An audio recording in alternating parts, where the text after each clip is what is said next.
Have you ever had that one friend who made your heart beat just a little faster? The one whose laugh you could pick out in a crowded room? Well, I did. His name was Ethan, and for 3 years I convinced myself that what I felt was just friendship. Just normal, platonic, absolutely nothing more than that friendship. And then we went on a mountain adventure that changed everything. This is my story, a story about 2 friends, 1 tent. In the moment I realized I'd been lying to myself all along, the notification popped up on my phone at exactly 2:47 a.m. on a Tuesday. I know the precise time because I'd been lying awake, staring at my ceiling, wondering if I'd ever figure out what I wanted to do with my life. Ethan, dude, crazy idea. You, me, Mount Rainier? 3 days. Next week, you in. I stared at the screen, my thumb hovering over the keyboard. Ethan Martinez had been my best friend since college. When we'd been randomly assigned as roommates freshman year, he was everything I wasn't: confident, adventurous, the kind of person who said yes to life before asking for details. I was careful, methodical, the guy who read reviews before buying a sandwich. But somehow, we worked. Me, it's almost 3 a.m. Why are you awake? Ethan couldn't sleep. Too many thoughts. Mountain adventure. Me, I have work next week, Ethan.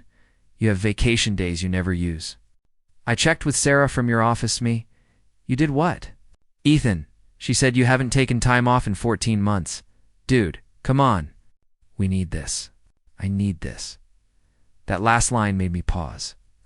Ethan never admitted to needing anything. He was the friend who showed up with solutions, not problems. If he was asking, something was going on me. What's wrong? Ethan, nothing's wrong. Just life stuff. We'll talk on the mountain. So, that's a yes? I should have said no. I had deadlines, responsibilities, a very good reason to stay home that I couldn't quite articulate even to myself. But there was something in his message, vulnerability I wasn't used to seeing from him. Me. Fine, but if I die on that mountain, I'm haunting you. Ethan, deal. I'll pick you up Monday at 6 a.m.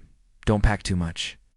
We're roughing it. Monday morning arrived with the kind of crisp autumn air that made everything feel possible. I stood outside my apartment building with a backpack that Ethan would definitely make fun if it was new, still had the tags, and was probably designed for someone who actually knew what they were doing. Ethan's Jeep pulled up exactly on time. Music blasting something indie I didn't recognize, but somehow suited him perfectly. He jumped out, and my breath caught the way it always did when I first saw him after a few days apart. He looked good. Too good. His dark hair was slightly longer than last time, curling just above his ears. He wore a faded green Henley that brought out the warm brown of his eyes. And his smile was the same one that had made me question things about myself I'd spent years not questioning. Alex Morrison, ready for adventure. He grabbed my backpack before I could protest. Dude, what did you pack? Your entire apartment? Essentials, I said defensively. First aid kit, extra socks, water purification tablets. Of course you brought water purification tablets. He threw my bag in the back with his own, which was half the size and looked like it had survived several wars. You know we're only going for 3 days, right? Not emigrating to the wilderness permanently? Preparation isn't a character flaw. Ethan never said it was. His hand landed on my shoulder, warm even through my jacket. It's one of my favorite things about you, actually. You balance out my chaos. My heart did that annoying flutter thing it had been doing around him for longer than I wanted to admit. I climbed into the passenger seat, trying to ignore how the small space felt, even smaller with his presence filling it. The drive started easy, comfortable in the way only old friendships can be. We fell into our familiar rhythm, him telling stories about his latest freelance photography gigs, me listening and occasionally interjecting with the dry commentary he claimed to love. So I'm shooting this wedding, right?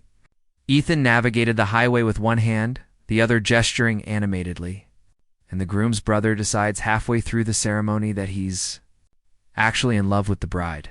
No yes stands. Up during the speak now or forever hold your peace part, and just confesses everything. Apparently. They'd had this affair 2 years ago that never really ended. What happened? Chaos. Beautiful, dramatic chaos. The bride started crying. The groom punched his brother. the mother faint. They're pretty sure I got the shot of my career. It's going to be in a magazine spread about when weddings go wrong. I shook my head, smiling despite myself. Only you would find that exciting instead of traumatic. Life is drama, Alex. Might as well appreciate the show. He glanced over at me, something shifting in his expression. Speaking of drama, I should probably tell you why I really wanted to do this trip. My stomach tightened. Okay, Rebecca and I broke up. Rebecca. His girlfriend of 8 months? The marketing executive with the perfect smile and the career trajectory that made my own look like a lazy river? I'd met her twice, and both times I'd felt something ugly and green twist in my chest. Oh, I said, aiming for sympathetic, and probably landing somewhere near pathetically relieved. I'm sorry, man. What happened? Ethan was quiet for a moment, his jaw working like he was chewing on words he didn't want to swallow. She said I was emotionally unavailable, that I held parts of myself back. He laughed, but it sounded hollow, which is funny because I thought I was giving her everything.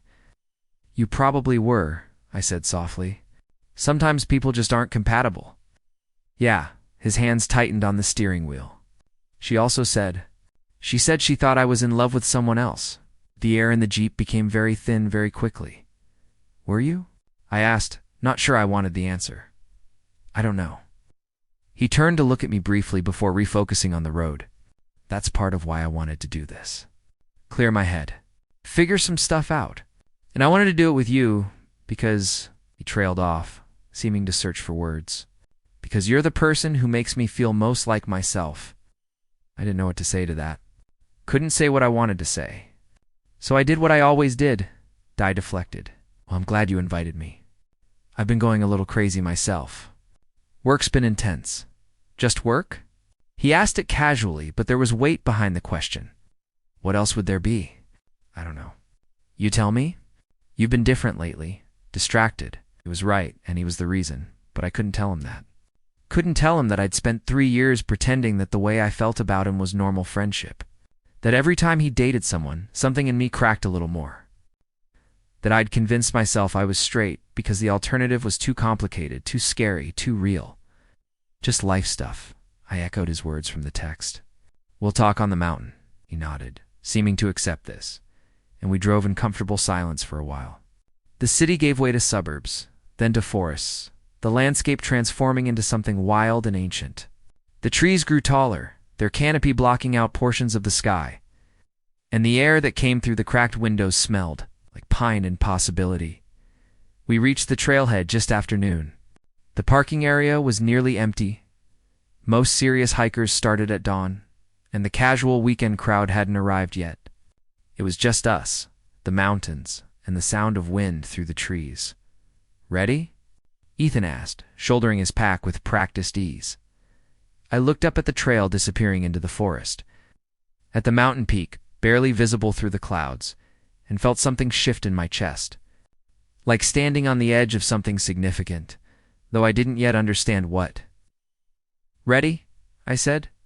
The first few hours of hiking were deceptively easy. The trail wound through old-growth forest, past moss-covered rocks and streams that sang over smooth stones. Ethan set a comfortable pace, occasionally stopping to take photos with the expensive camera that was his most prized possession. Look at this light, he murmured, crouching to capture the way sun filtered through the trees. It's perfect.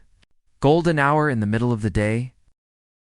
I watched him work, the way he became completely absorbed in finding the right angle, the right moment.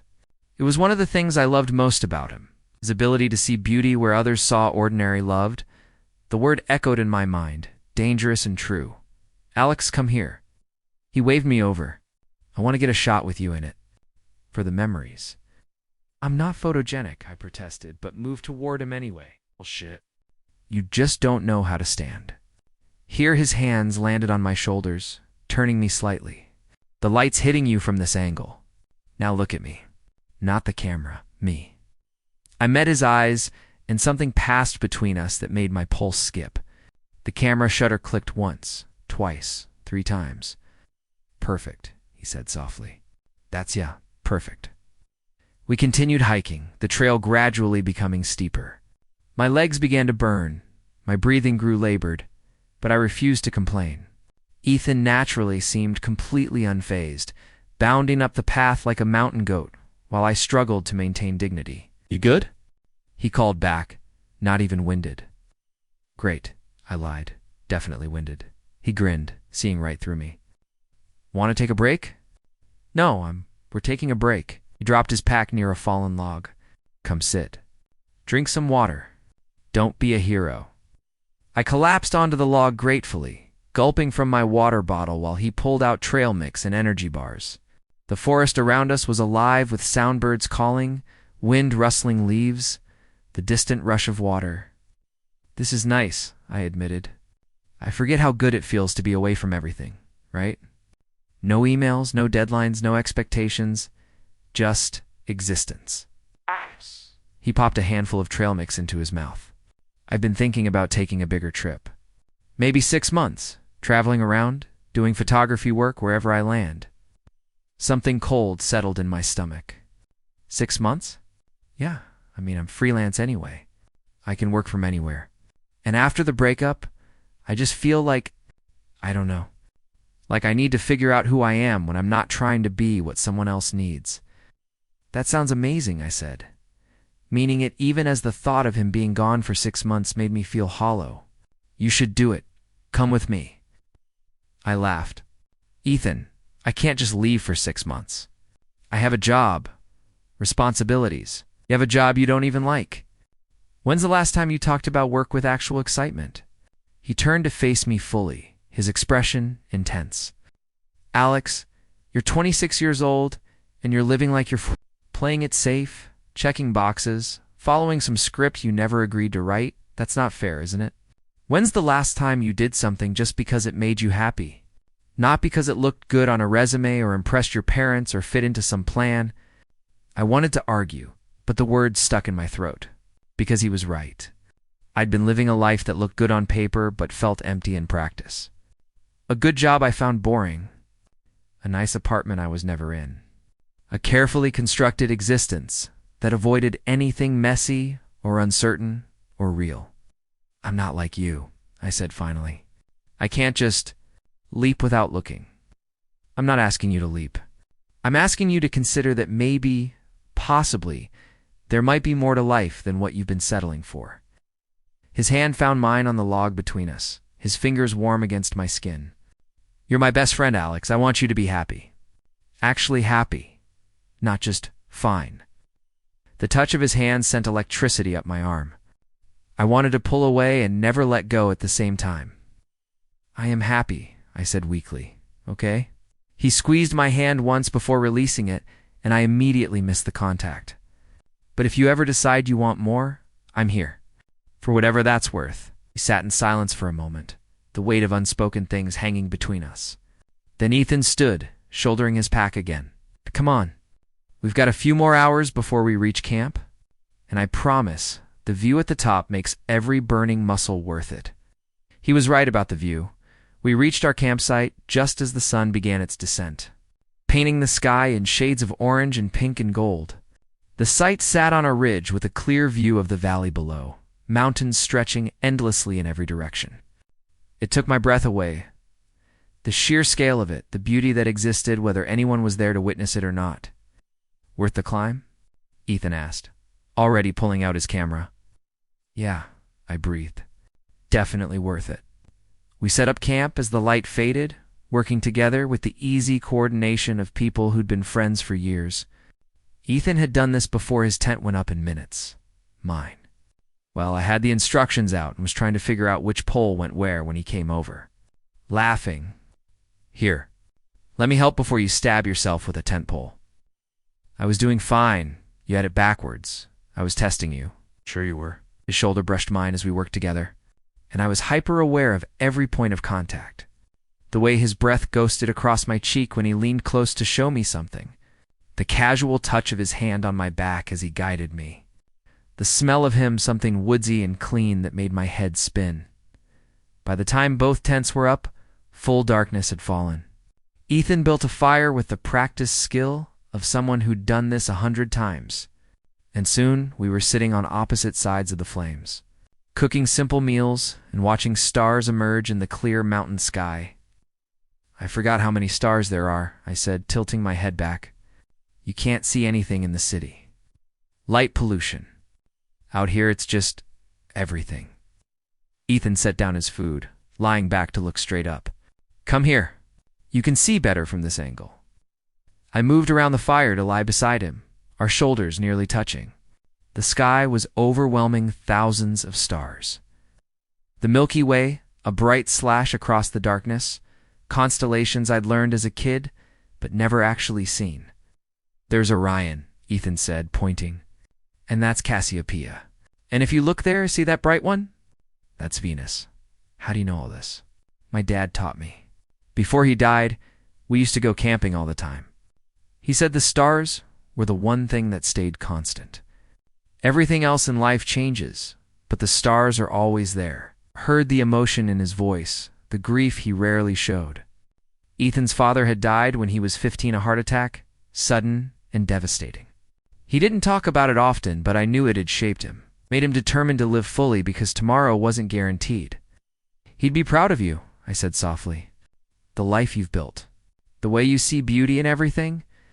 Sometimes I wonder if he'd think I was running away. From commitment, from stability, from growing up. Is that what Rebecca said? Among other things, he turned his head to look at me, and suddenly our faces were very close. She said I hold everyone at arm's length. That I'm always looking for the next adventure because I'm afraid of being still long enough to feel things. Are you? Maybe. His eyes searched mine, dark and vulnerable in the firelight. Or maybe I just haven't found the thing worth being still for. My heart was hammering now, my mouth dry. There was something in the way he was looking at me, something that made the air feel charged with possibility.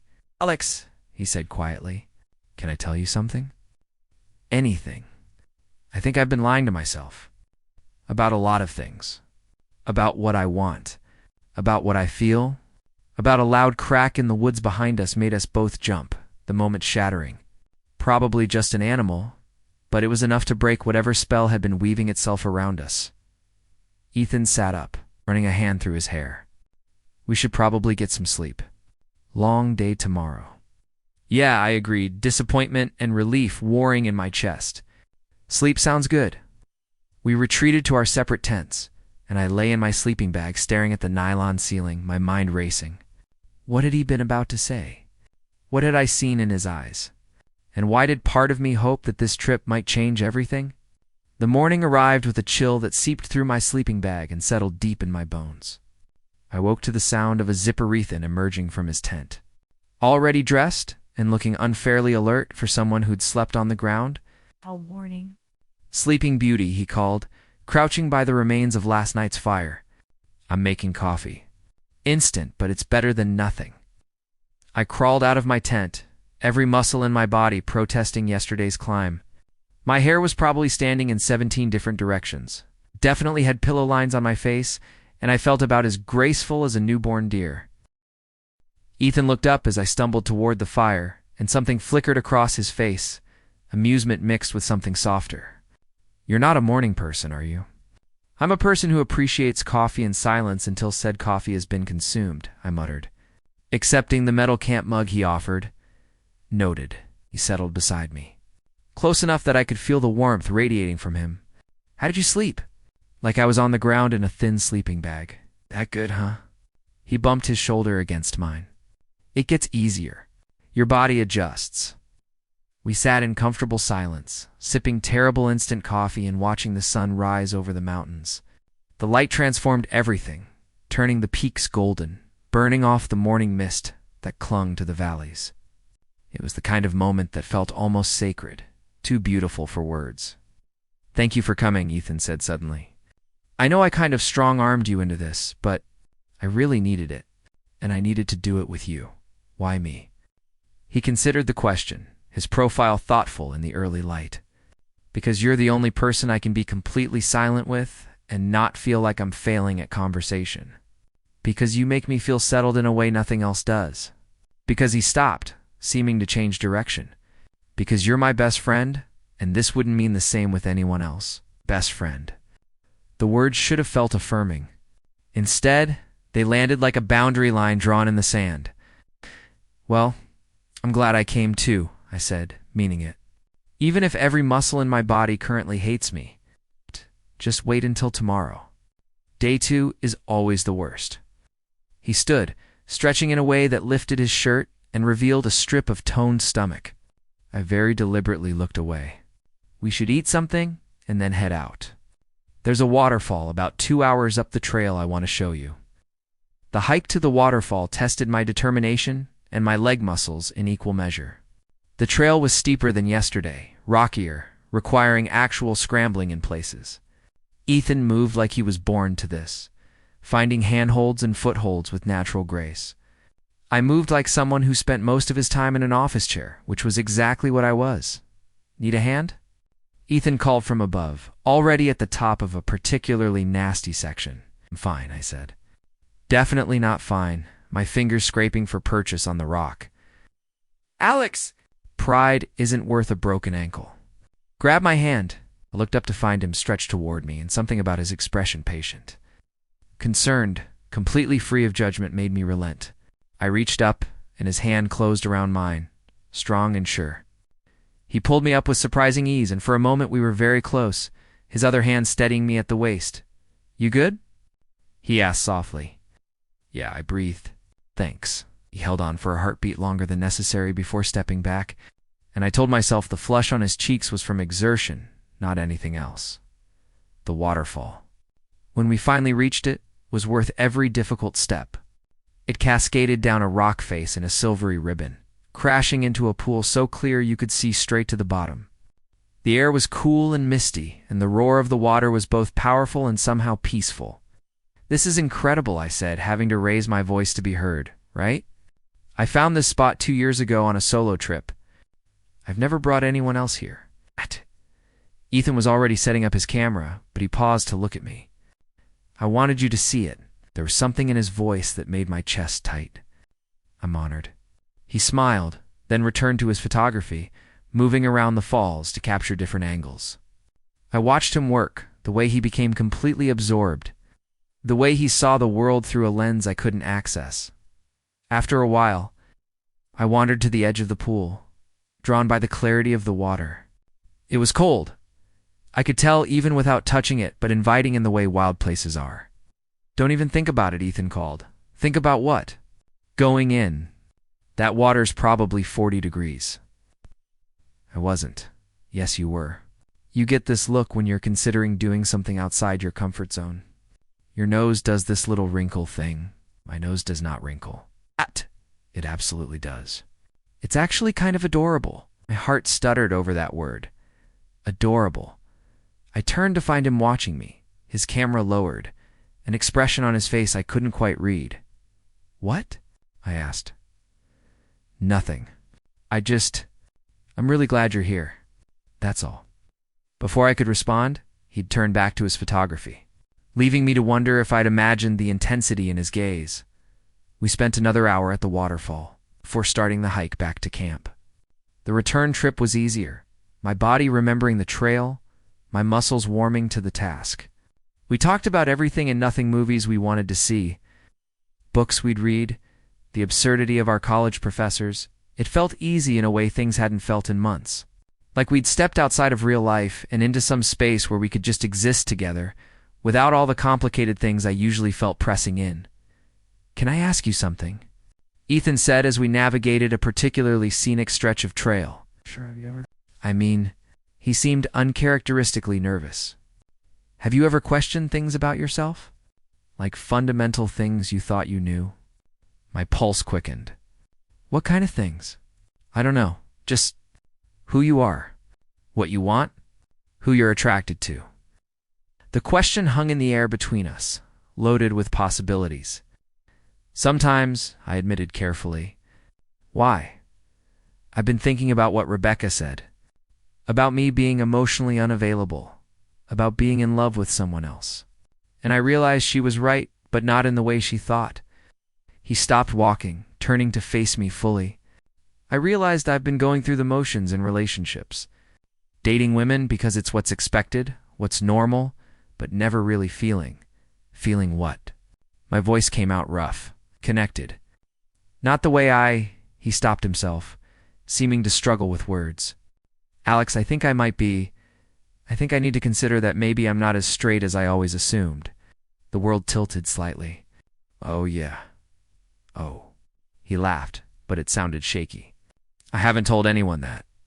I wasn't even sure I could say it out loud. But with you, I feel like I can say anything. You can, I said, my mind racing. Always, you know that. What about you? His eyes searched mine. Have you ever wondered? This was it. The moment where I could tell the truth, could admit that I'd been questioning everything for the past 3 years. That every relationship I'd attempted with women had felt like playing a role. That the reason I couldn't commit to anyone was because my heart was already taken by my best friend, but fear held my tongue. Fear of changing everything, of losing him, of stepping into an unknown that terrified me. I think everyone questions things sometimes, I said instead. It's normal to wonder. Something flickered across his face. Relief? I couldn't tell. Yeah, he said quietly. I guess you're right. We walked the rest of the way back to camp in a silence that felt different from before, heavier, charged with things unsaid. That evening, we made a more elaborate dinner pasta cooked over the camp stove. Canned sauce that tasted like the best thing I'd ever eaten after a day of hiking. We ate watching the sunset paint the sky in impossible colors. And slowly the ease between us returned. Tell me something you've never told anyone, Ethan said suddenly. That's a dangerous game. I just told you something I've never said out loud. Fair's fair. He had a point. I thought about what I could share, what truth I could offer that wouldn't reveal everything. I hate my job, I admitted. Like, really hate it. I dread going in every morning. I fantasize about quitting, about doing something completely different, but I'm too scared to actually make a change. What would you do? If you weren't scared? I don't know. Maybe right. I used to love writing in college. Stories, articles, anything. But it's not practical, you know? It doesn't pay bills. Nothing worth doing is practical, Ethan said. That's kind of the point. It's easy for you to say. You found your passion. But I spent 3 years after college doing commercial real estate photography because my mom said I needed something stable. It made me miserable. Finally, I just jumped. Decided that being poor and happy was better than comfortable and dead inside. And if you'd failed, then I'd have failed doing something I loved. He leaned forward, the firelight dancing across his face. Alex, life's too short to spend it being afraid. Trust me, my dad taught me that. You don't get unlimited time to figure out what makes you happy. What if what makes you happy isn't acceptable? Isn't what people expect? Then those people can deal with their own disappointment. His voice was fierce. You get one life. One, you really want to spend it living for other people's approval. You make it sound so simple. It is simple. It's just not easy. He held my gaze across the fire. But I think you're braver than you give yourself credit for. See it. The way you push yourself on these hikes, even though you're clearly out of your comfort zone. The way you actually showed up when I asked, even though I know you had to rearrange your whole life. That takes courage, or stupidity. Sometimes they're the same thing. He smiled. Come here. I want to show you something. I moved around the fire to sit beside him, and he pulled out his camera, switching it to review mode. The screen glowed in the darkness, showing the photos he'd taken throughout the day. Look at these, he said, scrolling through. This is how I see the world. The light, the composition, the moments between moments. The images were stunning. The waterfall captured mid-cascade, light filtering through trees, a bird frozen in flight. And then there were the ones of me, dozens of them. Me looking at the mountains. Me laughing at something he'd said. Me lost in thought by the waterfall. You took all these? I asked, my throat tight. I can't help it. He stopped, seeming to reconsider his words. You photograph well? The camera loves you? I wanted to ask what he'd been about to say. Instead, I looked at the images, seeing myself through his eyes. In his photos, I looked different, softer somehow, more alive than I felt in real life. "This one," he said, stopping on a particular shot. "This is my favorite." It was from that morning, me drinking coffee, watching the sunrise, completely unaware I was being photographed. The light was perfect, catching in my hair, and the expression on my face was one of complete peace. "I look happy," I said, surprised. "You are happy." In that moment. That's what I try to capture, the truth of a moment. And your truth is beautiful. It's the way he said it, the intensity in his voice, made me turn to look at him. He was closer than I'd realized, close enough that I could see the flecks of gold in his brown eyes. Could count the individual lashes. "Ethan," I breathed. Not sure what I was asking. His hand came up, hovering near my face like he wanted to touch but wasn't sure he should. "Tell me I'm not imagining this. Tell me you feel it too." My heart was a drum in my chest. "Feel what?" "This us. The way the air changes when we're close. The way I can't stop thinking about you, photographing you, wanting." He stopped himself, pulling back. "I'm sorry. This is too much." "I'm reading things wrong." "You're not," I said before I could stop myself. "You're not reading it wrong." His eyes widened. "Alex, I've been lying to myself for 3 years," I said, the words tumbling out now that the dam had broken. Telling myself what I felt was just friendship. That the reason I couldn't date anyone seriously was because I was too focused on my career, or too picky, or any excuse except the truth, which is that I'm in love with you. That I have been for longer than I want to admit. That every time you dated someone it felt like something was being torn out of me. And I couldn't didn't know how to. My voice cracked. "I'm scared, Ethan. I'm terrified of what this means." "I know," he said softly. "Me too, but maybe we can be scared together." His hand found mine in the darkness, and the touch sent electricity through my entire body. This was different from the casual contact of friendship. This was deliberate, charged with intention and possibility. "I don't know how to do this," I admitted. "I've never. With a guy, we'll figure it out. Together if you want to." His thumb traced circles on the back of my hand. "No pressure. We can take this as slow as you need. Or we can pretend I never said anything and go back to being friends. Could we?" I asked. "Go back?" "Honestly, I don't think so. Not for me. I've already seen what's on the other side of this admission, and I can't unsee it." He squeezed my hand. "But I won't push. This is your choice too." I looked at him, this man who'd been my best friend, my constant. The person I measured everyone else against and found them lacking. And I thought about what he'd said earlier. About life being too short to spend it being afraid. "I don't want to go back," I said. I want to move forward.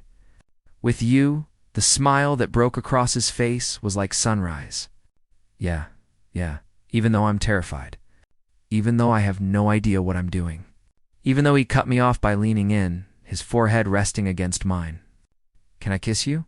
"Yes," I breathed. "Please."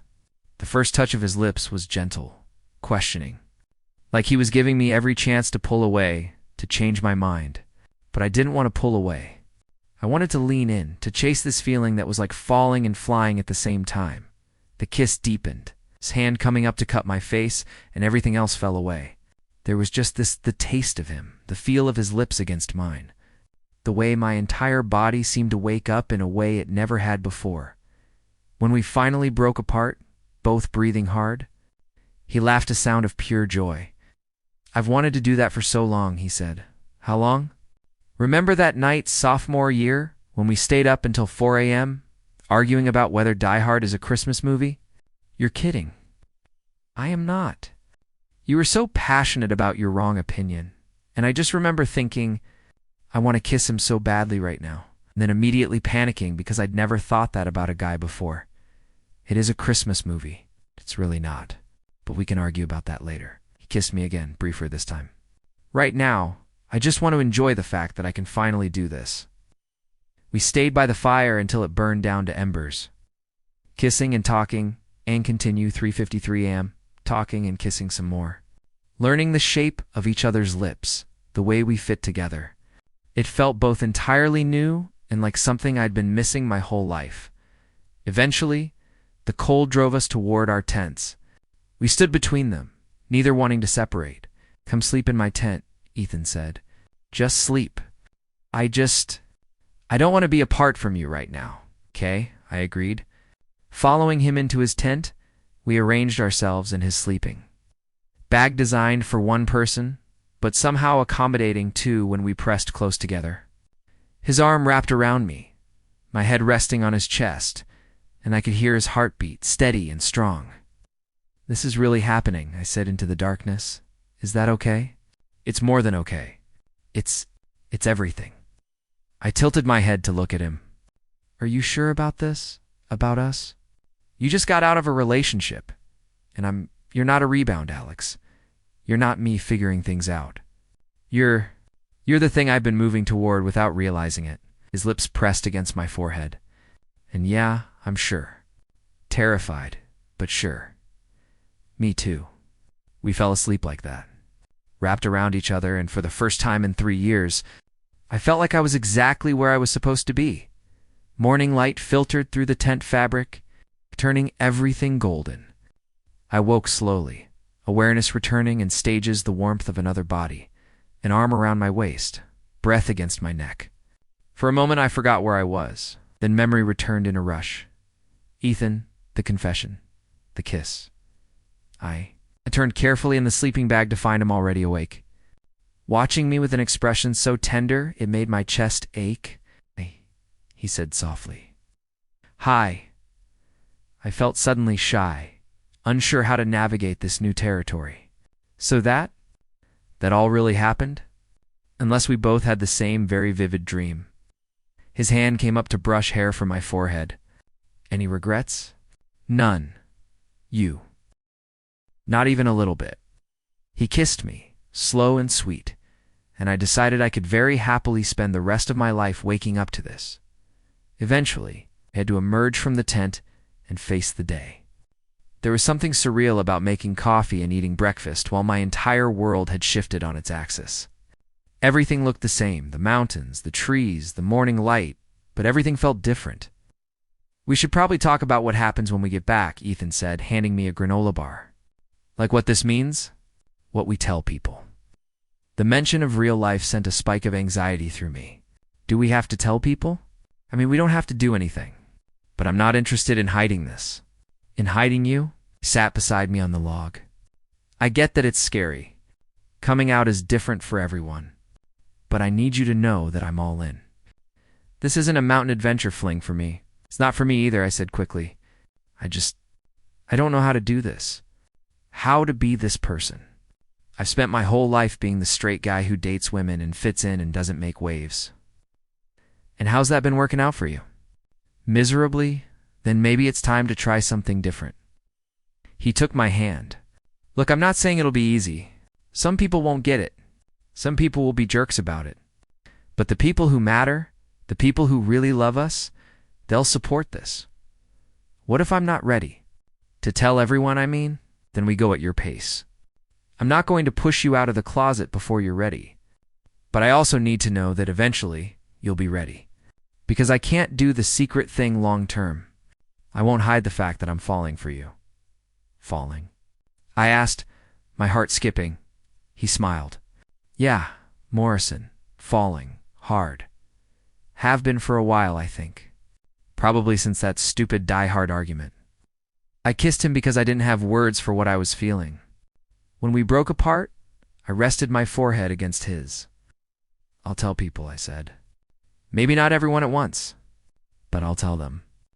Starting with my sister. She's always said she had a feeling about me.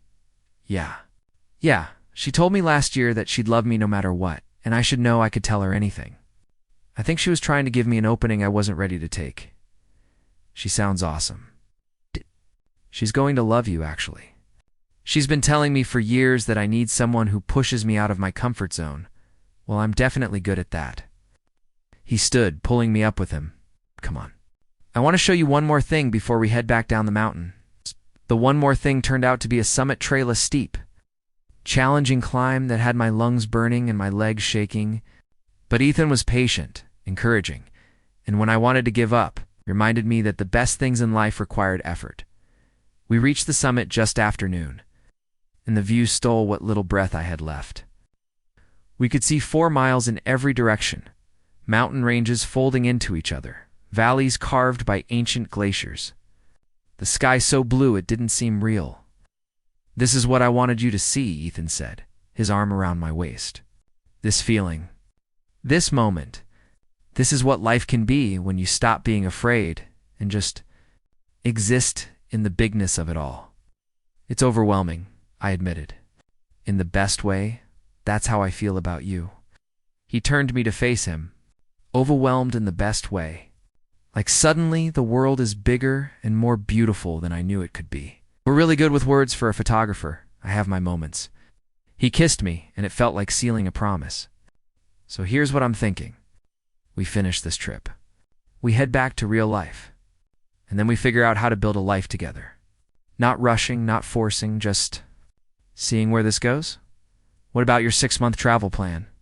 "I'm thinking maybe I amend it. Maybe I find a travel partner who's ready to quit his boring job and have an adventure." He raised an eyebrow. "You know anyone who might be interested?" "I might," I said, my heart racing with possibility. "But he's terrified of instability and doesn't know the first thing about photography. Good thing I'm an excellent teacher. And anyway, he doesn't need to know about photography. He just needs to be willing to take a leap. What if he's not brave enough?" "He climbed a mountain, didn't he?" "Seems pretty brave to me." I thought about it. I truly thought about it. About quitting my job, about traveling with Ethan, about building a life that wasn't safe or predictable, but was mine. About being with the person I loved without hiding or pretending or settling. "Okay," I said. "Okay, you'll think about it." Or "Okay, you're in?" "Okay, I'm in. I'm terrified, and I have no idea what I'm doing, but I'm in." His smile was radiant. Yeah, let's do something crazy. Let's travel and see the world and figure out who we are together." He kissed me, lifting me off my feet, spinning me around on top of the mountain. When he set me down, we were both laughing, breathless, alive with possibility. The hike back to base camp felt different. Lighter somehow, like we'd left something heavy on that summit. We talked about plans where we might go first. Ethan was lobbying for New Zealand. How we'd make money on the road? His photography. Maybe I could freelance, right? What we'd tell our families the truth. Terrifying as it was, I keep waiting for the panic to set in, I admitted as we walked. Like I just agreed to quit my job and travel the world with my best friend who I'm now dating? That should terrify me, does it? A little. But mostly it feels right. Like all the pieces finally clicked into place. That's because they did. He grabbed my hand, threading our fingers together. Also, I'm not your best friend anymore. I got promoted to boyfriend. Totally different category. Oh, is that what you are? My boyfriend. Unless you want to put out an application for the position. But I should warn you, I'm extremely qualified and probably won't have much competition. Squeezing his hand. The position is definitely yours. That night, our last on the mountain, we didn't bother with 2 tents. We cooked dinner together, talking about everything and nothing. And when it got dark, we crawled into the tent that had become ours and held each other until we fell asleep in the morning. We packed up camp with practiced efficiency, leaving no trace we'd been there except the memories we were taking with us. The drive back to the city was bittersweet. Part of me wanted to stay in the mountain bubble where everything was simple and clear.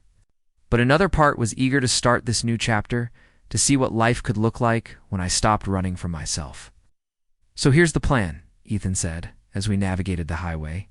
We get back, we shower separately. Before you make that face and, then we tell people. Your sister first, like you said. Then maybe my mom. Then we start planning the trip. Just like that? Just like that. Unless you want to make it more complicated. No, I said, surprising myself. Simple sounds good. My sister Emma lived 20 minutes from my apartment. I called her from Ethan's Jeep, asking if we could come by. She must have heard something in my voice because she immediately said yes. Ask no questions. When we arrived, she took one look at ESAT the way we stood close together, at Ethan's hand on my lower back, at my nervous energy and smiled. Finally, she said. Finally. I repeated. Alex, I've known you were in love with this boy since you brought him home for Thanksgiving sophomore year. I was wondering when you'd figure it out. Well, she pulled me into a hug. I'm so happy for you. Both of you. You're not. Surprised? Or concerned?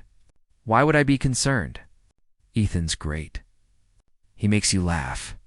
He challenges you. He clearly adores you. What more could I want for my little brother? She turned to Ethan. Fair warning. Though, if you hurt him, I know where you live. Noted, Ethan said, grinning. But I have no intention of hurting him. Kind of planning to do the opposite, actually. We told her everything, the mountain, the confession, our plans to travel. She listened, asked questions, and by the end was pulling up her laptop to help us research destinations. New Zealand is beautiful, she confirmed, but expensive. Have you considered Southeast Asia? Thailand, Vietnam, Cambodia? You could stretch your money further, and the photography would be incredible. We stayed for hours, planning and dreaming, and when we finally left, I felt lighter than I had in years. The next few weeks were a whirlwind. I gave notice at my job, ignoring my boss's shock and my coworkers' concern. I'm doing something for myself for once, I told them. And it felt powerful to say it. Ethan and I told his mom together over dinner. She cried happy tears and told us she'd had her suspicions. She was just glad Ethan had found someone who made him this happy. We sold most of our stuff, keeping only what would fit in backpacks. We got vaccinations, applied for visas, bought plane tickets to Bangkok first stop on what we were calling our indefinite adventure. My parents were harder. My dad struggled with it, asked questions I didn't have perfect answers to. But my mom surprised me by saying she'd always known I was different, had just been waiting for me to figure it out myself. I just want you to be happy, she said. And you've never looked happier than you do right now. The night before our flight, Ethan and I sat on the floor of his now empty apartment, surrounded by the few bags that contained our entire lives. Last chance to back out, he said. We could unpack, get our jobs back, pretend this was all a weird fever dream. Would you want to? Not for anything in the world. He pulled me close. I'm all in, Alex. With this trip, with you, with whatever comes next. Me too, I said. I never thought I could be this person. The one who takes risks, who follows his heart, who loves someone like this. Like what? Completely. Terrifyingly, without reservation. Good, he said, kissing me. Because that's exactly how I love you too. The sunset over Railay Beach in Thailand was the kind of beautiful that didn't seem real. I sat on the sand, my laptop balanced on my knees, finishing an article about sustainable travel that would actually pay our rent for the month. Freelance writing, it turned out, was both harder and more rewarding than I'd imagined. Ethan was in the water, swimming with the easy confidence he brought to everything.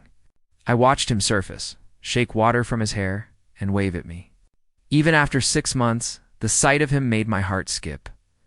We'd been to 5 countries so far: Thailand, Vietnam, Cambodia, Laos, and Myanmar. Ethan's photography was taking off. He'd just sold a series to National Geographic. I'd built a small but steady client base for my writing. We weren't rich, but we were happy in a way that had nothing to do with money. He emerged from the water, droplets clinging to his skin, and collapsed beside me on the sand. How's the article? He asked. Almost done. How's the water? Perfect. You should come in. I'm working. You're always working. He kissed my shoulder. Come on, the work will be there in an hour. This sunset won't. He had a point. I saved the document, closed my laptop, and let him pull me toward the water. The ocean was warm, the sky painted in shades of orange and pink, and Ethan's arms around me felt like home. Happy? He asked incredibly, I said. You. More than I knew I could be. He spun me around to face him. Thank you for taking the leap. For trusting this. For trusting us. Thank you for making me brave enough to jump. We floated together as the sun dipped below the horizon. And I thought about how different my life looked now compared to a year ago. How I'd been so certain of who I was and what I wanted, and how wrong I'd been. The season, the travel, the uncertainty, The adventure, this was what I'd been missing. This was what it felt like to be fully alive. I love you, I said, the words easy now after months of practice. I love you too. He kissed me as the first stars appeared overhead. Ready for the next adventure? With you? Always. And I meant it. Whatever came next, more countries, new challenges, the inevitable ups and downs of any relationship, I was ready for it. Because I'd learned something on that mountain 6 months ago. The scariest leaps often lead to the most beautiful landings. We'd gone on a mountain adventure as friends, and we'd come down as something so much more. And that, I realized, as Ethan's laughter echoed across the water, was the best plot twist of my life.